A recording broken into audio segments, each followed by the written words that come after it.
તુવેરની કચોરી બનાવવા માટે આપણે અહીંયા મેં તુવેરના દાણા કાઢીને લીધેલા છે। તમે જોઈ શકો છો આપણે આ રીતના તુવેરના દાણાને ફોલી અને ધોઈને લઈ લેવાના છે।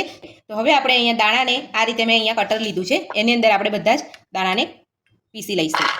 તો આપણે અહીંયા દાણાની સાથે સાથે આપણે અહીંયા લીલા મરચાં પણ અહીંયા નાખીને કટરમાં આપણે ક્રશ કરી લેવાના છે। તો કચોરીની અંદર લીલા મરચાંનો જ ઉપયોગ થતો હોય છે। તીખાસ પ્રમાણે તમારે જે રીતે મરચાં લેવા હોય એ રીતે તમે લઈ શકો છો। તો મેં અહીંયા 3 મોટી સાઈઝના મરચાં અહીંયા લીલા લઈ લીધા છે।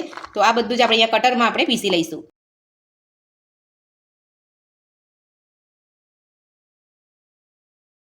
તો આપણે અહીંયા મરચાં અને દાણા સરસ મિક્સ કરીને આપણે અહીંયા બધું પીસી લીધું છે।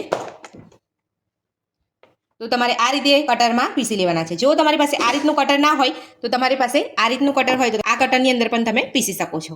અને જો તમારી પાસે આ બી કટર ના હોય તો તમે મિક્સર જારમાં ચાલુ બંધ કરીને તમારે અધકચરા પીસી શકો છો। તો આ રીતના આપણે પીસાવા જોઈએ તમારે। તમે જોઈ શકો છો આપણે અહીંયા થોડા મોટા મોટા પીસ્યા છે।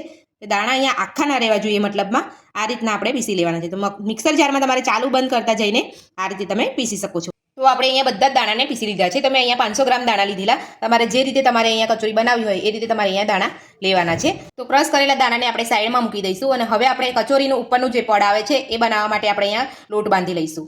તો કચોરીના ઉપરના પડ માટે આપણે અહીંયા 2 વાટકી ઘઉંનો લોટ લીધો છે। જો તમારે અહીંયા મેંદાના લોટમાંથી તમારે પડ બનાવવું હોય તો તમે મેંદાના લોટનો ઉપયોગ પણ કરી શકો છો, પણ આપણે અહીંયા ઘઉં